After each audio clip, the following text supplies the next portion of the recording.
Кашель може бути причиною не лише застуди, він сигналізує і про інші захворювання. Які саме? Дивіться у сьогоднішньому випуску «Порад лікаря».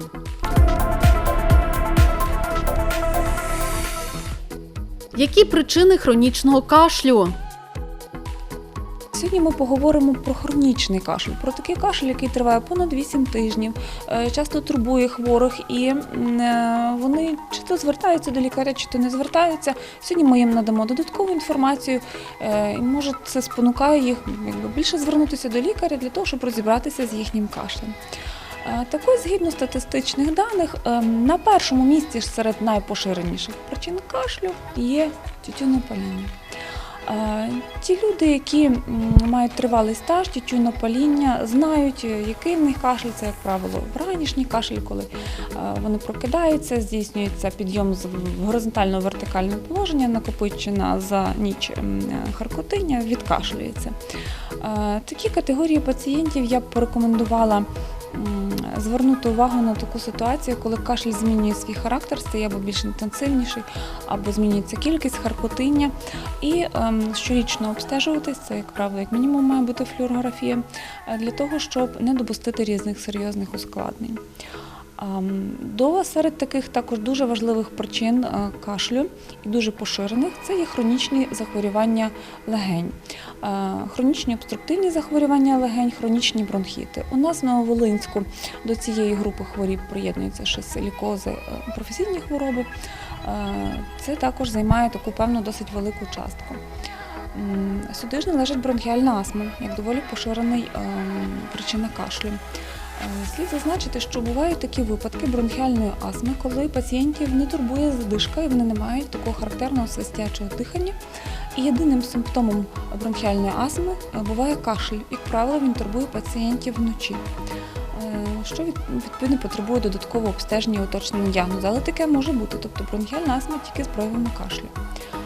До доволі частих причин належить так звана гіперреактивність дихальних шляхів після перенесених респіраторних захворювань або гострих епізодів запальних процесів верхніх дихальних шляхів.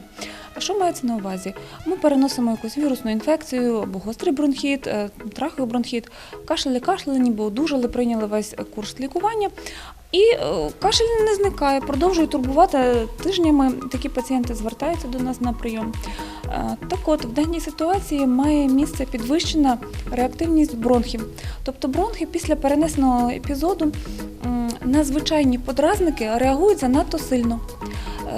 І такі подразники, наприклад, як зміна температури, дуже холодне повітря або дуже гаряче повітря, якщо звичайні бронхи не реагують на це кашлем, то тоді ж після перенесених цих епізодів ГРВІ вони мають таку підвищену збудливість і реагують на це кашлем. Цей стан проходить самостійно, тут є потреба в певних лікувальних заходах, але воно з часом минає і загрози для здоров'я пацієнта не становить. Потребує просто часу і охоронного режиму. Також до доволі поширених причин кашлю належить така ситуація, як шлунково-стравохідний рефлюкс. Що це означає? Коли шлунковий сік потрапляє зі шлунка у стравохід, бувають такі ситуації, що він потрапляє аж вище, аж до ротової порожнини. І такі пацієнти можуть і не скаржитись на кислий присмак в роті. Коли не спрацьовує сфінктер і пропускає вміст шлунку туди, де він в нормі не повинен бути. Коли вночі люди займають горизонтальне положення, цей рефлюкс він посилюється, просто цим горизонтальним положенням посилюється. І виникає мікроаспірація цього кислого вмісту. Мимовільно потрапляють маленькі часточки в дихальні шляхи, і ця кислота подразнює голосові зв'язки, подразнює дихальні шляхи і спричиняє потім кашель. Буває дуже часто так, що кашель є єдиним симптомом цього рефлюксу. Таких пацієнти не будуть скаржитись ні на підвищену кислотність, ні на печію.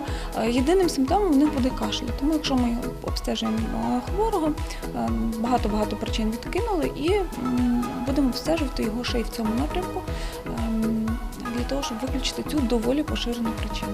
Одна з таких доволі поширених ситуацій є так званий постназальний затік. Що це означає? Коли у пацієнтів є хронічні захворювання лор-органів, це синусити, хронічні риніти, вазомоторні риніти, цей слиз, який утворюється, мимовільно затікає по задній, стікає з носа в ротоглотку, стікає по задній стінці глотки, подразнює там рецептори кашльові, які там є, і такі пацієнти кашляють. Коли ми обстежуємо легені, слухаємо їх, грипів як нема в такій ситуації, але їх турбує тривалий кашель. Такі хворі потребують консультації у лорів, і коли пролікувати їхні ці хронічні процеси, то, як правило, кашель їх перестає турбувати. До більш рідших причин кашлю, але які, однак, зустрічаються, належать такі хвороби, як рак легень, туберкульоз легень. Зараз туберкульоз в Україні доволі поширена хвороба, і, на жаль, захворюваність на цю хворобу не знижується. Тому, якщо пацієнти мають кашель більше ніж 2 тижні, і такі симптоми, як підвищена пітливість, температура, субфебрильна така до 37, втомлюваність, і вони давно не обстежували свої легені, варто звернутися до лікаря, до свого сімейного лікаря і обстежитись на предмет туберкульозу, тому що ми маємо на Україні епідемію з цього захворювання. До таких також менш поширених причин кашлю належить вживання медикаментів. Є ряд ліків, які можуть спричинити кашель, і ця побічна дія зазначена в інструкції до препарату. Найчастіше в цю групу включені препарати, які знижують артеріальний тиск. Тому якщо пацієнт з гіпертонічною хворобою, у нього з'явився кашель, обов'язково розпитуємо його, які ліки він приймає, і тоді, відповідно, коригуємо цей симптом. Після відміни ліків кашель минає. Також кашель буде у пацієнтів, які мають виражену побільшену щитовидну залозу, або щось у них стискує органи дихання зовні, наприклад, аневризма грудного відділу аорти, щось стискає зовнішні шляхи, тоді також буде кашель. Є ще такі ситуації, коли кашель є психогенним проявом. Часто він зустрічається у пацієнтів молодого віку, це є підлітки або молоді особи. І при детальному розпитуванні вони самі вказують так, що коли вони більше хвилюються, більше нервуються, бо в них стресова ситуація, в них виникає таке покашлювання. Кашель буде виникати також в тому випадку, якщо якісь інородні тіла або якийсь процес подразнює зовнішній слуховий прохід. Справа в тому, що в зовнішньому слуховому проході знаходяться кашльові рецептори. Кожен з нас чистить вуха і знає, що якщо там десь трошечки більше себе потерти, то виникає кашель. Так ось, коли є сірчана пробка, вона нерідко викликає кашель. Або ж бувають пацієнти чоловічої статі, у яких там надмірно таке оволосіння. Також інколи ці волосини можуть стимулювати і спричиняти такий хронічний кашель. І однією з також поширених причин є застійна серцева недостатність. Пацієнти з хронічною серцевою недостатністю, з ішемічною хворобою серця, які мають набряки на ногах, не надають цьому достатнього значення, не коригують свій тиск, нехтують сечогінними препаратами, повинні пам'ятати, що ця вода, яка набирається в легені, з часом буде набиратися і в легенях, там буде утворюватися застій, який і даватиме такий тривалий кашель, який до групи хронічних належить. Види і характер кашлю. Кашель має свої певні характеристики. Він буває епізодичний, тобто турбувати тільки інколи. Це має діагностичне значення. Чи кашляє пацієнт лише вранці, чи він кашляє вночі, чи він кашляє однаково впродовж усього дня. Кашель може бути сухий і може бути вологий. Сухий кашель виникає тоді, коли нічого пацієнтові не відкашляється, ми в легенях не чуємо вологих хрипів. І кашель буває вологий. Вологий кашель може бути продуктивний, коли це харкотиння відкашлюється, і вологий кашель може бути непродуктивний. Тобто пацієнти кажуть, я відчуваю, як мені там грає в грудях, але я нічого не можу відкашляти. Чому не можу відкашляти? Може бути або цього харкотиння дуже мало, воно не відкашлюється, або пацієнт ослаблений, не має сили просто достатньо відкашляти, або харкотиння дуже в'язке. Найкращим експекторантом, експекторант – це речовина, яка сприяє відкашлюванню. Так ось, найкращим експекторантом є вода. Тому завжди пацієнтам, які мають кашель, ми рекомендуємо вживати достатню кількість води, яка природнім шляхом розріджує то харкотиння і допоможе йому відкашляти. Тому що для того, щоб працювала навіть потім медикаментозна терапія, якщо не насичити водою пацієнта, якщо він буде мало пити, вони не працюватимуть. Закликаю пацієнтів зауважувати, яке харкотиння відкашлюється. Як правило, якщо харкотиння небагато, особи жіночої статі схильні до проковтування харкотиння і кажуть, так, він в мене вологий, відкашлюється щось, але я не бачу, яке воно, не знаю, що там. Варто все-таки десь в ванні відкашляти і подивитися, яке ж харкотиння відкашлюється, тому що це має діагностичне значення. Якщо харкотиння не інфіковане, тобто бактерійний процес там не мав місця, воно буде прозоре або білувате, таке не надто в'язке.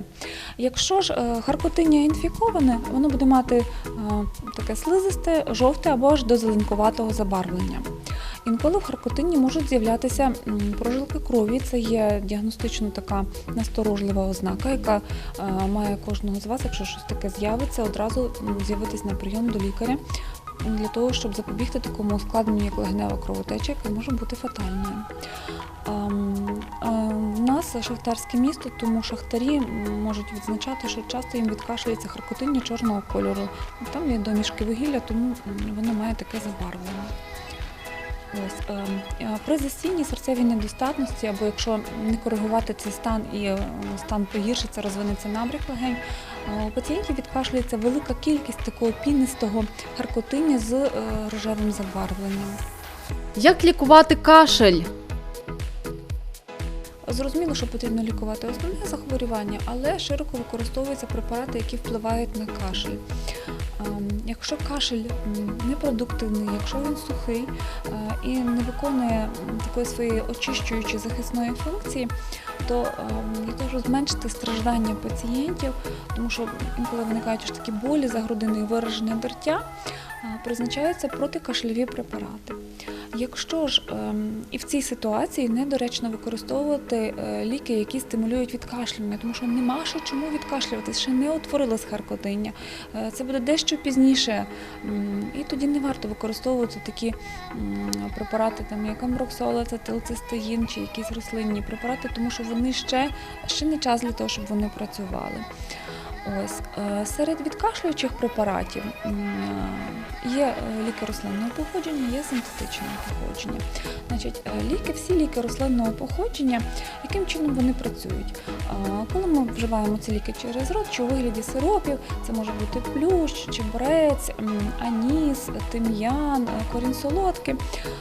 Є багато різних мікстур і різних їхніх поєднань. Так ось, коли ми їх їмо через рот, ці рослини або їхні алкалоїди подразнюють рецептори шлунка, далі сигнал надходить, як не дивно, але у блювотний центр головного мозку. І коли подразнюється цей центр, тоді рефлекторно виробляється більше слини і виробляється більше слизу у дихальних шляхах. І коли його виробляється більше, покашлювання покращується. Але тут є один такий момент, що ці препарати потрібно вживати регулярно, часто, але невеликими дозами і акуратно, щоб не передозувати. Тому що якщо занадто сильно стимулювати, буде стимуляція блювотного центру і передозування викличе блювоту. Особливо це важливо в діток. Інколи бувають такі приступи кашлю аж до блювоти. Це пов'язано також з тим, що центр кашлю і блювотний центр у головному мозку розташовані поряд. Тому з рослинними препаратами також слід дотримуватися дозування.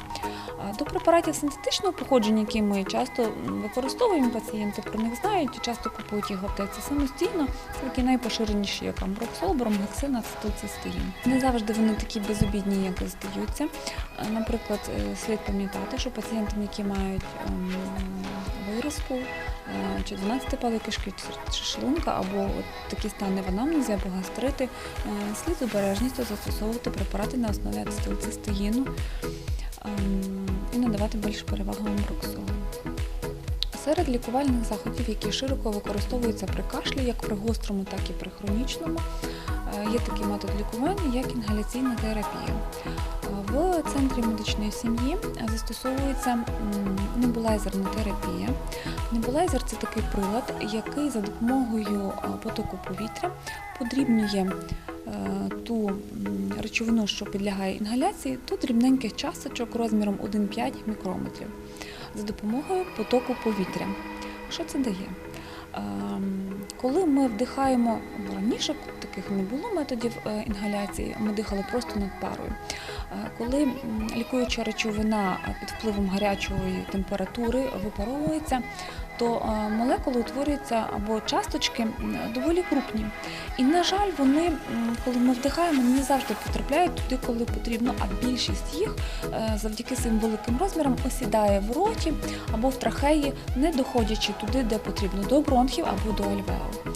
Тоді ж, як оцей метод небулайзерної терапії, коли вони подразнюються до такого туманоподібного стану, це дозволяє доставити діючу речовину туди, куди потрібно, аж до найдрібніших розгалужень бронхіального дерева, аж до альвеол.